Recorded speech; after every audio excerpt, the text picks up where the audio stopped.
ದಿವ್ಯವಾಣಿ ದಿವ್ಯವಾಣಿ ದಿವ್ಯವಾಣಿ ದಿವ್ಯವಾಣಿ. ಪ್ರೀತಿಯ ಸಹೋದರ ಸಹೋದರಿಯರೇ, ತುಂಬ ಸಮಯದಿಂದ ನಿರೀಕ್ಷೆ ಮಾಡುವಂಥ ಪ್ರತೀಕ್ಷೆ ನಾವು ಮಾಡಿದಂಥ ಆಗಮನ ಕಾಲವನ್ನು ನಾವು ಪ್ರಾರಂಭಿಸುತ್ತೇವೆ. ಇವತ್ತು ಆಗಮನ ಕಾಲದ ಮೊದಲನೇ ಭಾನುವಾರ, ಇಂಗ್ಲೀಷ್ನಲ್ಲಿ ನಾವು ಅಡ್ವೆಂಟ್ ಅಂತ ಹೇಳ್ತೇವೆ. ಆಗಮನ ಕಾಲದ ಮೊದಲನೇ ಭಾನುವಾರ ನಮ್ಮ ಕ್ರೈಸ್ತ ಧರ್ಮಸಭೆ ಕೆಲವು ಪರಂಪರೆಗಳನ್ನು ಅನುಸರಿಸುತ್ತದೆ. ಈ ಕಾಲದಲ್ಲಿ ಮೊದಲಾಗಿ ನಾವಿಲ್ಲಿ ನೋಡ್ತೇವೆ, ಒಂದು ಪುಷ್ಪಗುಚ್ಛ ಅಥವಾ ವೃತ್ತಾಕಾರದಲ್ಲಿರುವ ಒಂದು ಪುಷ್ಪಗುಚ್ಛ ಹಾಗೂ ಅದರ ನಡುವೆ ಇರುವಂಥ 5 ಮೊಂಬತ್ತಿಗಳು. ಮೊದಲಾಗಿ ಈ ಪುಷ್ಪಗುಚ್ಛದ ಸಂಕೇತ ಏನಂತ ಹೇಳಿದರೆ, ಇದರ ಆಕಾರ ಒಂದು ಗೋಲಾಕಾರದಲ್ಲಿದೆ, ವೃತ್ತಾಕಾರದಲ್ಲಿ. ಅಂದರೆ ಇದಕ್ಕೆ ಆರಂಭ ಇಲ್ಲ, ಅಂತ್ಯ ಇಲ್ಲ. ಅದೇ ಪ್ರಕಾರ ಈ ಪುಷ್ಪಗುಚ್ಛ ದೇವರ ಅನಂತ ಹಾಗೂ ಶಾಶ್ವತ ಪ್ರೀತಿಯನ್ನು ಪ್ರತಿಬಿಂಬಿಸುತ್ತದೆ. ಇದು ದೇವರ ಅನಂತ ಪ್ರೀತಿಯ ಸಂಕೇತವಾಗಿದೆ. ದೇವರು ನಮ್ಮನ್ನು ಅತಿಯಾಗಿ ಪ್ರೀತಿಸುತ್ತಾರೆ. ಅದಕ್ಕಾಗಿ ಈ ಪುಷ್ಪಗುಚ್ಛ ಹಾಗೂ ಇದರ ನಡುವೆ ಇರುವಂಥ 5 ಈ ಮೊಂಬತ್ತಿಗಳು ಭರವಸೆ, ಶಾಂತಿ, ಸಂತೋಷ ಹಾಗೂ ಪ್ರೀತಿಯ ಸಂಕೇತವಾಗಿವೆ. ಇದರ ಪ್ರಾರಂಭ ಎಲ್ಲಿ ಆಯಿತು ಅಂತ ನಿಖರವಾಗಿ ನಮಗೆ ಹೇಳಲಿಕ್ಕೆ ಆಗುವುದಿಲ್ಲ. ಆದರೆ ಹೇಳ್ತಾರೆ, ಜರ್ಮನ್ ದೇಶದಲ್ಲಿ ಈ ಪುಷ್ಪಗುಚ್ಛದ ಸಂಪ್ರದಾಯ ಪ್ರಾರಂಭವಾಯಿತು. ಹಾಗೂ ಆ ಜನರು ಹೆಚ್ಚಾಗಿ ಈ ಡಿಸೆಂಬರ್ ತಿಂಗಳಲ್ಲಿ ತುಂಬ ಚಳಿ ಇರುವಾಗ ಒಂದು ಹೂವಿನ ಮಾಲೆಯ ಸುತ್ತ ಮೊಂಬತ್ತಿಗಳನ್ನಿಟ್ಟು, ಆವಾಗ ವಿದ್ಯುತ್ ದೀಪಗಳಿರಲಿಲ್ಲ, ಕರೆಂಟ್ ಇರಲಿಲ್ಲ. ಆಗ ಈ ಮೊಂಬತ್ತಿಗಳನ್ನಿಟ್ಟು ಆ ಬರುವಂಥ ವಸಂತ ಕಾಲದ ಪ್ರತೀಕ್ಷೆಯನ್ನು ಅವರು ಮಾಡುತ್ತಿದ್ದರಂತೆ. ಆ ಬೆಚ್ಚಗಿನ ದಿನಗಳನ್ನು ಅವರು ನೆನಪಿಸ್ತಿದ್ದರು. ಮತ್ತು 16ನೇ ಶತಮಾನದಲ್ಲಿ ಇದನ್ನು ನಮ್ಮ ಕ್ಯಾಥಲಿಕರು ಹಾಗೂ ಪ್ರೊಟೆಸ್ಟೆಂಟರು ಇದನ್ನು ಅನುಸರಿಸುತ್ತಾರೆ. ನಂತರ ಇದು ಜರ್ಮನಿಯಿಂದ ಹೊರಗೆ ಬಂದು ಇಡೀ ಸಾರ್ವಭೌಮಿಕ ಧರ್ಮಸಭೆಯಲ್ಲಿ ಇದು ವಿಸ್ತಾರವಾಗುತ್ತದೆ ಹಾಗೂ ಕ್ರೈಸ್ತರು ಇದನ್ನು ಆಚರಿಸುತ್ತಾರೆ. ಈ ಮೊಂಬತ್ತಿಗಳ ಅರ್ಥ ಏನಂತ ಹೇಳಿದರೆ ನೋಡಿ, ಇದರಲ್ಲಿ 3 ನೇರಳೆ ಬಣ್ಣದ ಮೊಂಬತ್ತಿಗಳಿವೆ. ನೇರಳೆ ಬಣ್ಣ ಒಂದು ಪ್ರಾರ್ಥನೆ, ಉಪವಾಸ ಹಾಗೂ ದಾನ ಧರ್ಮ ಮಾಡಿ ನಿರೀಕ್ಷೆ ಮಾಡುವಂಥ ಆ ಒಂದು ವಿಷಯವನ್ನು ನಮಗೆ ತಿಳಿಸುತ್ತದೆ. ತಪಸ್ಸು ಕಾಲದಲ್ಲಿ ಕೆರೆಸ್ಮ್ ಅಂತ ಹೇಳ್ತೇವೆ ನಾವು ಕೊಂಕಣಿಯಲ್ಲಿ. ಈ ಕಾಲದಲ್ಲಿ ಕೂಡ ಪುರೋಹಿತರ ವಸ್ತ್ರ ಆಗಲಿ ಅಥವಾ ಈ ವೇದಿಕೆಯ ಬಟ್ಟೆ ಆಗಲಿ ಎಲ್ಲವೂ ಒಂದು ರೀತಿಯ ನೇರಳೆ ಬಣ್ಣದಿಂದ ಇರುತ್ತದೆ. ಯಾಕಂತೇಳಿದರೆ ಈ ಕಾಲದಲ್ಲಿ ನಾವು ಹೆಚ್ಚಾಗಿ ತಪಸ್ಸು, ಪ್ರಾರ್ಥನೆ ಹಾಗೂ ದಾನ ಧರ್ಮ ಮಾಡಿ ನಾವು ಯೇಸುವಿನ ಕಷ್ಟ, ಮರಣ ಮತ್ತು ಪುನರುತ್ಥಾನದಲ್ಲಿ ನಾವು ಸಹಭಾಗಿಗಳಾಗುತ್ತೇವೆ. ಈಗ ಆಗಮನ ಕಾಲದಲ್ಲಿ ನಾವು ಪುನಃ ಉಪವಾಸ, ಪ್ರಾರ್ಥನೆಯಿಂದ ನಿರೀಕ್ಷಿಸುತ್ತೇವೆ, ಪ್ರತೀಕ್ಷೆ ಮಾಡುತ್ತೇವೆ. ಆ ದೇವರ ಮಗನ ಆಗಮನವನ್ನು, ಯೇಸು ಕ್ರಿಸ್ತರ ಆಗಮನವನ್ನು ನಾವು ಪ್ರತೀಕ್ಷೆ ಮಾಡುತ್ತೇವೆ. ಈ ಆಗಮನ ಕಾಲವನ್ನು ನಾವು ಪ್ರಾರಂಭಿಸುವಾಗ ವಿಶೇಷವಾಗಿ ನಾವು ದೇವರಲ್ಲಿ ಪ್ರಾರ್ಥಿಸುವ, ಕೇವಲ ನಮ್ಮ ವೈಯಕ್ತಿಕ ಜೀವನದಲ್ಲಿ ಮಾತ್ರವಲ್ಲ, ಯೇಸು ಕ್ರಿಸ್ತರು ನಿಜವಾಗಿ ತನ್ನ 2ನೇ ಆಗಮನದಲ್ಲಿ ಮಹಿಮಾಭರಿತರಾಗಿ ಬರುವಾಗ ನಾವು ಅವರನ್ನು ಸ್ವೀಕರಿಸಲು ನಾವು ಸಿದ್ಧರಾಗುವಂತೆ ದೇವರಲ್ಲಿ ನಾವು ಪ್ರಾರ್ಥಿಸುವ. ಇವಾಗ ಈ ಆಗಮನ ಕಾಲದ ಮೊದಲನೇ ಭಾನುವಾರದ ಶುಭಾರಂಭ ಮಾಡಲಿಕ್ಕೆ ಮೊದಲನೇ ಈ ಮೊಂಬತ್ತಿಯನ್ನು ನಾವು ಉರಿಸ್ತೇವೆ. ನಾವು ನಮ್ಮ ಆತ್ಮೀಯ ಬ್ರದರ್ ಜೋಸಫ್ ಮತ್ತು ಒಲಿವಿಯಾ ಬಾಯಿ ಅವರ ಹತ್ರ ವಿನಂತಿಸುತ್ತೇವೆ. ಅವರು ಬಂದು ಈ ಮೊಂಬತ್ತಿಯನ್ನು ಬೆಳಗಿಸಬೇಕಾಗಿ ಹಾಗೂ ನಮಗಾಗಿ ಪ್ರಾರ್ಥನೆ ಮಾಡಲಿಕ್ಕೆ ನಾವು ಅವರನ್ನು ಆಹ್ವಾನಿಸುತ್ತೇವೆ.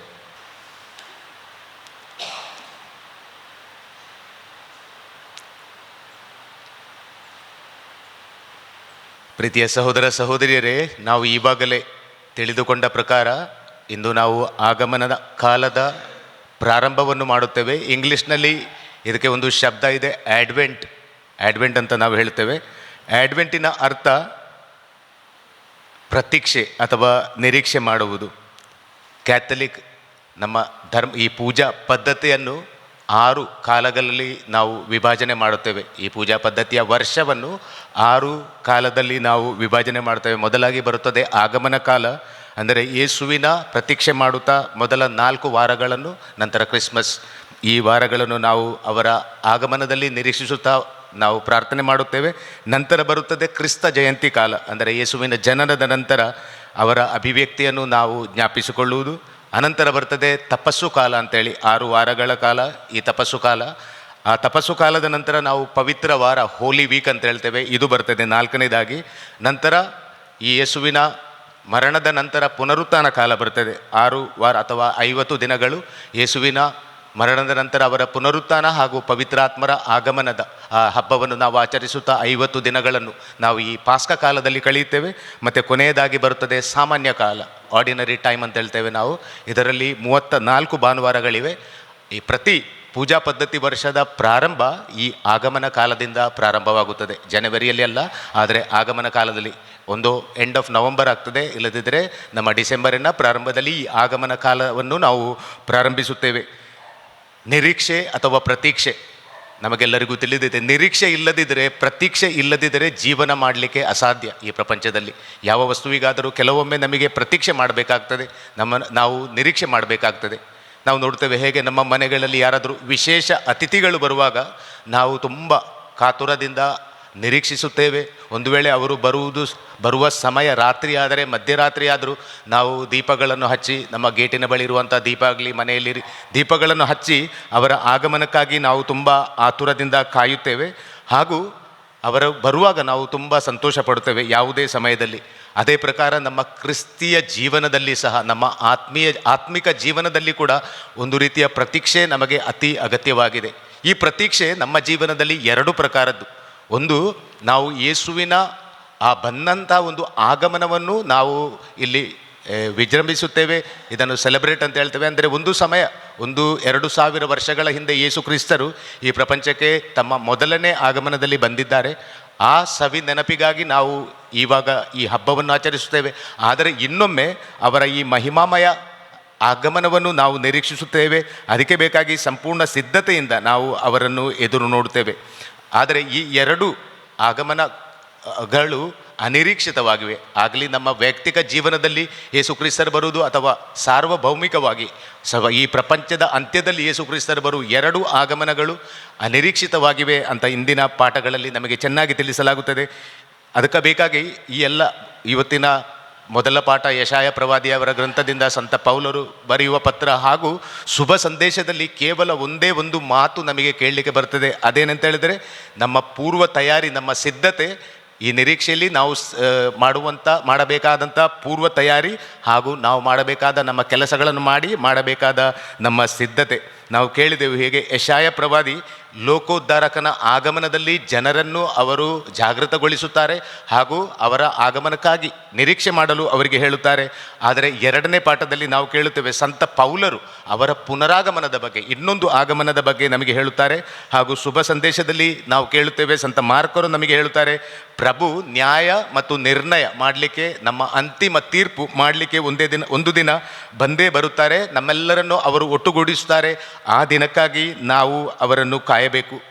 ಪ್ರಾಪಂಚಿಕ ವಿಷಯದಲ್ಲೇ ಮಗ್ನರಾಗಿ ನಾವು ದೇವರ ಆ ಚಿತ್ತವನ್ನು, ದೇವರ ಆ ಆಜ್ಞೆಯನ್ನು ಪಾಲಿಸಲು ಒಂದು ವೇಳೆ ಮರೆತು ಬಿಟ್ಟರೆ, ನಾವು ಕೂಡ ಆ ಮೂರ್ಖ ಸೇವಕನಂತೆ, ಯಾರು ತನ್ನ ಸ್ವಾಮಿಗಾಗಿ ಕಾಯಲು ಅಥವಾ ಪ್ರತೀಕ್ಷೆ ಮಾಡಲು ತಯಾರಿಲ್ಲದಂತಹ ಆ ಸೇವಕನಂತೆ ನಾವು ಇರುತ್ತೇವೆ ಅಂತ ಇಂದಿನ ಶುಭ ಸಂದೇಶದಲ್ಲಿ ನಮಗೆ ಹೇಳಲಾಗುತ್ತದೆ. ಎಚ್ಚರಿಕೆ, ಸಮಯ ಪ್ರಜ್ಞೆ ನಮ್ಮ ಜೀವನದಲ್ಲಿ ತುಂಬ ಅತಿ ಅಗತ್ಯವಾಗಿದೆ. ಕ್ರಿಸ್ತನಲ್ಲಿ ಪ್ರೀತಿಯ ಸಹೋದರ ಸಹೋದರಿಯರೇ, ಕೆಲವು ಸರ್ತಿ ನಾವು ಆಲೋಚನೆ ಮಾಡ್ತೇವೆ, ಈಗ ನನಗೆ ಕೇವಲ 30 ವರ್ಷ, 40 ವರ್ಷ, 50 ವರ್ಷ, ಇನ್ನು ತುಂಬ ಸಮಯ ಇದೆ. ಹಾಗೂ ನಾವು ಸಮಯವನ್ನು ವ್ಯರ್ಥ ಮಾಡುತ್ತೇವೆ ಹಾಗೂ ಮಾಡಬೇಕಾದಂಥ ಅತಿ ಮುಖ್ಯ ಕೆಲಸಗಳನ್ನು ನಾವು ಮುಂದೂಡುತ್ತೇವೆ. ಇದಕ್ಕೆ ಇಂಗ್ಲೀಷ್ನಲ್ಲಿ ಪ್ರೋಕಾಸ್ಟಿನೇಷನ್ ಅಂತ ಹೇಳ್ತೇವೆ. ವಸ್ತುಗಳನ್ನು ಅಥವಾ ವಿಷಯಗಳನ್ನು, ಕಾರ್ಯಗಳನ್ನು ನಾವು ಮುಂದೂಡುತ್ತೇವೆ, ನಾಳೆ ಮಾಡ್ಬೋದು ಅಂತೇಳಿ. ಇದಕ್ಕೆ ಬೇಕಾಗಿ ಈ ಆಲಕ್ಷ್ಯಕ್ಕೆ ಸಂಬಂಧಪಟ್ಟಂತೆ ಒಂದು ಸಣ್ಣ ಕಥೆ ಇದೆ ನೋಡಿ. ಒಮ್ಮೆ ಈ ಪ್ರಪಂಚದಲ್ಲಿ ಗಲಿಬಿಲಿ, ಗೊಂದಲ ಎಬ್ಬಿಸಿ ಜನರನ್ನು ನರಕಕ್ಕೆ ಕರೆದುಕೊಳ್ಳಲು ಶೈತಾನ, ಲೂಸಿಫರ್ ಒಂದು ಉಪಾಯವನ್ನು ಮಾಡ್ತಾನೆ. ಅವ 3 ಜನ ಪಿಶಾಚಿಗಳನ್ನು ಕರೆದು ಹೇಳ್ತಾನೆ, ನೀವು ಪ್ರಪಂಚಕ್ಕೆ ಹೋಗಿ ಜನರಿಗೆ ಹೇಳಬೇಕು ಹಾಗೂ ಹೆಚ್ಚು ಜನರನ್ನು ನರಕಕ್ಕೆ ತರಬೇಕು ಅಂತ ಹೇಳ್ತಾನೆ. ಈ 3 ಪಿಶಾಚಿಗಳು ಒಪ್ಪುತ್ತವೆ.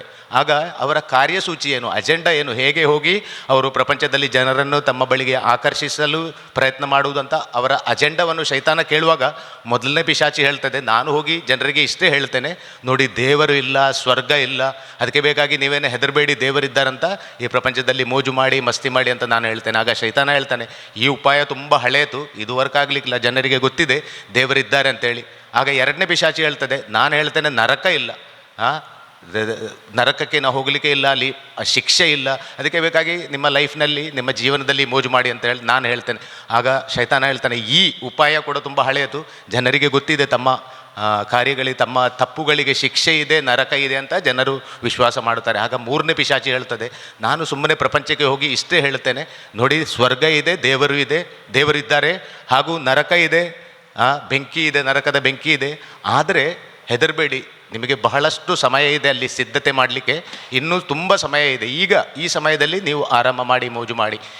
ಆಗ ಶೈತಾನ ಹೇಳ್ತಾನೆ, ಈ ಉಪಾಯ ಸರಿಯಾಗಿದೆ. ಅಂದಿನಿಂದ ನಾವು ನೋಡುತ್ತೇವೆ, ಸಮಯದ ಪ್ರಜ್ಞೆ ಇಲ್ಲದೆ ಮನುಷ್ಯ ಕೂಡ ಈ ಉದಾಸೀನತೆಯಲ್ಲಿ, ಅಸಡ್ಡೆ ಅಂತ ಹೇಳ್ತೇವೆ, ಒಂದು ರೀತಿಯಲ್ಲಿ ಲೆಥಾರ್ಜಿಕ್ ಇಂಗ್ಲೀಷ್ನಲ್ಲಿ ನಾವು ಹೇಳ್ತೇವೆ, ಇಂಥ ಜೀವನವನ್ನು ಈ ಪ್ರಪಂಚದಲ್ಲಿ ವ್ಯಯಿಸಲು ನಾವೆಲ್ಲರೂ ಕೆಲವೊಮ್ಮೆ ಈ ತವಕ ಪಡುತ್ತೇವೆ, ಅಥವಾ ಇಂಥ ಜೀವನವನ್ನು ನಾವು ಈ ಪ್ರಪಂಚದಲ್ಲಿ ಜೀವಿಸುತ್ತೇವೆ. ಹಾಗೂ ಶೈತಾನನ ಆ ಪರಿಶೋಧನೆ ಅಂತ ಹೇಳ್ತೇವೆ, ನಾವು ಇದಕ್ಕೆ ಒಳಗಾಗುತ್ತೇವೆ. ಸಮಯವನ್ನು ಮುಂದೂಡುವುದು, ನಾಳೆ ಇದೆ, ಇನ್ನು ಇಂಥ ಕೆಲಸವನ್ನು ನಾಳೆ ಮಾಡಿದರೆ ಸಾಕು. ಕ್ರಿಸ್ತನಲ್ಲಿ ಪ್ರೀತಿಯ ಸಹೋದರ ಸಹೋದರಿಯರೇ, ತಪಸ್ಸು ಕಾಲದಲ್ಲಿ ನಾವು ಹೇಗೆ ಪ್ರಾರ್ಥನೆ ಉಪವಾಸ ಮಾಡ್ತೇವೆ, ಕರೆಜ್ಮ್, ಕೊಂಕಣಿಯಲ್ಲಿ ನಾವು ಕರೆಜ್ಮ್ ಅಂತ ಹೇಳ್ತೇವೆ, 40 ದಿನಗಳ ತನಕ ನಾವು ಉಪವಾಸ, ಪ್ರಾರ್ಥನೆ ಹಾಗೂ ದಾನ ಧರ್ಮ, ಈ ಮುಖ್ಯ ವಿಷಯಗಳ ಕಡೆಗೆ ನಾವು ನಮ್ಮ ಗಮನ ಕೊಟ್ಟು ಯೇಸು ಕ್ರಿಸ್ತನ ಮರಣ, ಕಷ್ಟ, ಮರಣ ಹಾಗೂ ಪುನರುತ್ಥಾನದಲ್ಲಿ ನಾವು ಸಹಭಾಗಿಗಳಾಗುತ್ತೇವೆ. ಅದೇ ಪ್ರಕಾರ ಆಗಮನ ಕಾಲದಲ್ಲಿ ಕೂಡ ನಾವು ತಪಸ್ಸು, ಪ್ರಾರ್ಥನೆ ಹಾಗೂ ನಮ್ಮ ಒಳ್ಳೆಯ ಕಾರ್ಯಗಳ ಮುಖಾಂತರ ಯೇಸುವಿನ ಆಗಮನಕ್ಕಾಗಿ ಹಾಗೂ ಅವರು ಬರುವ ಆ ಸಂದೇಶವನ್ನು ಹರಡಲಿಕ್ಕೆ ನಾವು ಈ ಪ್ರಪಂಚದಲ್ಲಿ ತಯಾರು ಮಾಡುತ್ತೇವೆ. ನೋಡಿ, ಯೇಸು ಸ್ವಾಮಿ 2000 ವರ್ಷಗಳ ಹಿಂದೆ ಬರುವಾಗ ಇಸ್ರಾಯೇಲರು ಕೂಡ, ಎಲ್ಲ ಪ್ರವಾದಿಗಳು ಅವರಿಗೆ ಒಂದು ಮುನ್ಸೂಚನೆಯನ್ನು, ಒಂದು ಭವಿಷ್ಯವಾಣಿ ಕೊಟ್ಟಿದ್ದರು. ಹಲವಾರು ಜನರು ನಿರೀಕ್ಷೆ ಮಾಡುತ್ತಿದ್ದರು, ಆದರೆ ಕೇವಲ ಸಾಂಸಾರಿಕ ರೂಪದಲ್ಲಿ. ಕೆಲವರು ಆಲೋಚನೆ ಮಾಡ್ತಿದ್ದರು, ದೇವರ ಮಗ ಎಲ್ಲಿಯಾದರೂ ದೊಡ್ಡ ಅರಮನೆಯಲ್ಲಿ ಅಥವಾ ಮಹಲುಗಳಲ್ಲಿ ಹುಟ್ಟಿ ಬರ್ತಾರೆ, ಶ್ರೀಮಂತರ ಮನೆಯಲ್ಲಿ ಅವರು ಹುಟ್ಟಬಹುದು. ಹಾಗೆ ಶ್ರೀಮಂತರು ಕೂಡ ಅವರನ್ನು ನಿರೀಕ್ಷಿಸಿದ್ದು. ಆದರೆ ಯೇಸು ಕ್ರಿಸ್ತರು ನಮಗೆ ಚೆನ್ನಾಗಿ ತಿಳಿದಿದೆ, ಹುಟ್ಟಿದಾಗ ಅವರು ಹುಟ್ಟಿದ್ದು ಈ ಪ್ರಪಂಚದಲ್ಲಿ ಅತ್ಯಂತ ಕೊಳಕು ಅಂತ ಹೇಳುವ ಸ್ಥಳ, ಜಾನುವಾರುಗಳನ್ನು, ಪ್ರಾಣಿಗಳನ್ನು ಕಟ್ಟುವಂಥ ಆ ಗೋದಲಿಯಲ್ಲಿ ಅವರು ಹುಟ್ಟುತ್ತಾರೆ, ಎಲ್ಲರ ನಿರೀಕ್ಷೆಗೆ ವಿಪರೀತವಾಗಿ. ಆಗ ಸಜ್ಜಾಗದ ಜನರು, ಕೇವಲ ತಯಾರು ಮಾಡಿದಂಥ ತಾಯಿ ಮರಿಯಮ್ಮ ಹಾಗೂ ಯೋಸಫ್ ಹಾಗೂ ಸಿಮಿಯನ, ಇಂಥ ಕೆಲವು ಜನರು ಮಾತ್ರ, ಯಾರು ದೇವರ ಬಳಿ ಪ್ರಾರ್ಥನೆ ಮಾಡುತ್ತಾ ಉಪವಾಸದಲ್ಲಿ ಸಮಯ ಕಳೆದು ಹೇಗೆ ತಮ್ಮನ್ನು ತಾವೇ ಸಿದ್ಧತೆ ಮಾಡಿಕೊಳ್ಳುತ್ತಾರೋ ಅಂಥ ಜನರು ಮಾತ್ರ ಯೇಸು ಕ್ರಿಸ್ತರ ಆ ಆಗಮನವನ್ನು ಅವರು ನೋಡಲು ಶಕ್ತರಾಗುತ್ತಾರೆ. ಅದೇ ಪ್ರಕಾರ ಆಗಿರ್ಬೋದು, ಈ ಸಮಯದಲ್ಲಿ ಕೂಡ ನಾವು ಯೇಸು ಕ್ರಿಸ್ತರ ಆಗಮನದ ಕುರಿತು ಸಿದ್ಧತೆ ಮಾಡುತ್ತಾ ನಾವು ಗೋದಲಿ ಕಟ್ಟಬಹುದು. ದೊಡ್ಡ ದೊಡ್ಡ ಚರ್ಚುಗಳಲ್ಲಿ ಡೆಕೋರೇಷನ್ ಆಗ್ತಾ ಇರ್ತದೆ, ಲೈಟಿಂಗ್ಸ್ ನಾವು ಮಾಡ್ತೇವೆ, ಆದರೆ ಅದರಲ್ಲಿ ಯೇಸು ಸ್ವಾಮಿ ನಿಜವಾಗಿ ಬರುವುದಿಲ್ಲ. ನಮ್ಮ ಗೋದಲಿಯಲ್ಲಿ ಇಲ್ಲ, ದೊಡ್ಡ ದೊಡ್ಡ ಚರ್ಚುಗಳಲ್ಲಿ ಪ್ರಾಯಶಃ ಯೇಸು ಸ್ವಾಮಿ ಅಲ್ಲಿ ಇರಲಿಕ್ಕೆ ಸಾಧ್ಯವಿಲ್ಲ. ಹಾಗೆಯೇ ನಾವು ಮಾಡುವಂಥ ಎಲ್ಲ ಬಾಹ್ಯ ಆಚರಣೆಗಳು ಆಗಲಿ, ನಾವು ಮಾಡುವಂಥ ಸೆಲೆಬ್ರೇಷನ್ಸ್ ಅಂತ ಹೇಳ್ತೇವೆ, ಅಲ್ಲಿ ಯೇಸು ಸ್ವಾಮಿ ಬರಲಿಕ್ಕೆ ಸಾಧ್ಯ ಇಲ್ಲ. ಆದರೆ ಯೇಸು ಸ್ವಾಮಿ ಪ್ರತಿದಿನ ಅವರ ಗೋದಲಿ ಅಂತ ಹೇಳಿದರೆ, ನಮ್ಮ ಆ ಪ್ರಪಂಚದಲ್ಲಿ ಎಲ್ಲಕ್ಕಿಂತ ಅಶುದ್ಧವಾದ ನಮ್ಮ ಹೃದಯ, ಹೇಗೆ ಅವರು 2000 ವರ್ಷಗಳ ಹಿಂದೆ ಆ ಗೋದಲಿಯಲ್ಲಿ ಹುಟ್ಟಿದರೋ ಅದೇ ಪ್ರಕಾರ ನಮ್ಮ ಹೃದಯಗಳು ಕೂಡ ಅಶುದ್ಧವಾಗಿವೆ. ಆದರೆ ನಾವು ನಿರೀಕ್ಷಿಸಿ ಇದನ್ನು ಶುದ್ಧ ಮಾಡಿ ಯೇಸು ಸ್ವಾಮಿಯನ್ನು ಆಹ್ವಾನಿಸುವಾಗ, ಅವರು ಕೇವಲ ಹೊರಗೆ ಗೋದಲಿಯಲ್ಲ, ಆದರೆ ನಮ್ಮ ಹೃದಯದಲ್ಲಿ ಯೇಸು ಸ್ವಾಮಿ ಹುಟ್ಟುತ್ತಾರೆ. ಅದು ಒಂದು ಸರ್ತಿ ಅಲ್ಲ, ಪ್ರತಿ ಸರ್ತಿ ನಾವು ಅವರನ್ನು ಆಹ್ವಾನಿಸುವಾಗ ನಮ್ಮ ಹೃದಯದಲ್ಲಿ ಯೇಸು ಸ್ವಾಮಿ ಹುಟ್ಟುತ್ತಾರೆ. ಅದಕ್ಕೆ ಬೇಕಾಗಿ ಇಂದು ನಾವು ಚರ್ಚ್ಗಳಲ್ಲಿ ಅಥವಾ ಮಸೀದಿಗಳಲ್ಲಿ ಅಥವಾ ದೊಡ್ಡ ದೊಡ್ಡ ಯಾತ್ರಾ ಸ್ಥಳಗಳಲ್ಲಿ ನಾವು ಯೇಸು ಸ್ವಾಮಿಯನ್ನು ಹುಡುಕುವುದಲ್ಲ, ಆದರೆ ಹುಡುಕುವಾಗ ಸಂತ ಮಾರ್ಕರು ಬರೆದ ಪ್ರಕಾರ ಅಥವಾ ಸಂತ ಮತ್ತಾಯರು ತಮ್ಮ ಶುಭ ಸಂದೇಶದಲ್ಲಿ ನಮಗೆ ತಿಳಿಸುವ ಪ್ರಕಾರ ನಾವು ಅವರನ್ನು ಹುಡುಕುವುದು ಬಡವರ ಹಸಿವಿನಲ್ಲಿ, ಅಥವಾ ಅವರು ಪಡುವಂಥ ಬಾಯಾರಿಕೆಯಲ್ಲಿ, ನಗ್ನರಾಗಿರುವಂಥ ಆ ಸ್ಥಿತಿಯಲ್ಲಿ, ಮತ್ತು ಅವರು ಕಷ್ಟಪಡುವಂಥ ಆ ಸ್ಥಿತಿಯಲ್ಲಿ ನಾವು ಹುಡುಕಿದರೆ, ಆ ಕೊಳಚೆ ಪ್ರದೇಶಗಳಲ್ಲಿ ಜನರು ಹೋಗುವಂಥ ಆ ಸ್ಥಳಗಳು, ಅಲ್ಲಿ ಹೋಗಲಿಕ್ಕೆ ನಾವು ಹೆದರ್ತೇವೆ, ಮರ್ಯಾದಸ್ಥರು ಅಂತ ಹೇಳ್ತೇವೆ, ಹೋಗಲಿಕ್ಕೆ ಹೆದರುವಂಥ ಆ ಸ್ಥಳಗಳಲ್ಲಿ ಮಾತ್ರ ಯೇಸು ಸ್ವಾಮಿ ಹುಟ್ಟಲಿಕ್ಕೆ ಸಾಧ್ಯವಿದೆ.